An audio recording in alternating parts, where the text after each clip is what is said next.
Following the release of the FIC's Trends Report, there's been an increase in calls for holders of public office to undergo lifestyle audits.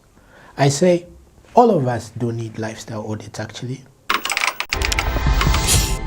So basically the process of a lifestyle audit is they give them a questionnaire. The way you fill out your CV, instead of your experience, you start listing what your salary is. You say, my current job, this is how much I'm earning. My previous job, this was my salary. The job before that, that was my salary. And so on and so forth. On the other side, you declare, I am renting or I own my own house. These are the number of children I have. These are their schools. There are so many people living within my household. These are my monthly expenses. They also look at things like, what loans do you have? What other assets do you have? Are you able to justify ownership of all those assets based on your revenue and income that you've shown over the life of your career? If you are doing private business, you are also going to indicate, or you have other investments. Say, I put my money into this investment fund and this is how much I've earned. So all of that will count towards their income.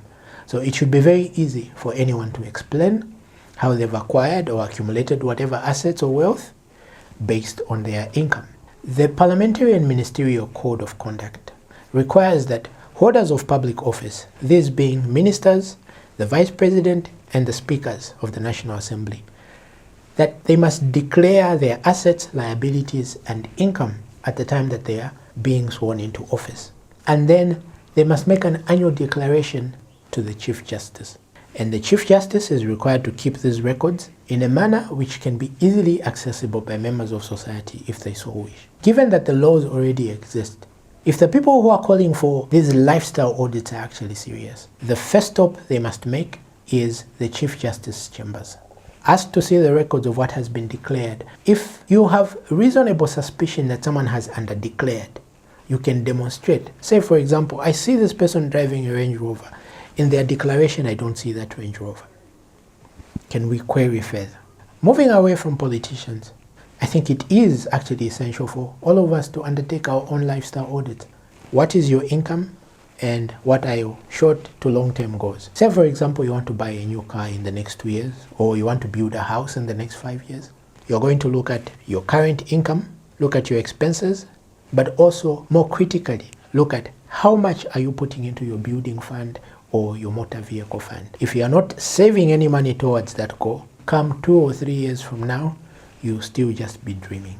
On the same issue of lifestyle audits, in one of our previous videos, we talked about the need for us Zambians to come together, find ways in which we can pour our resources so that we can create a vehicle that allows us to take part in the economic activity in this country.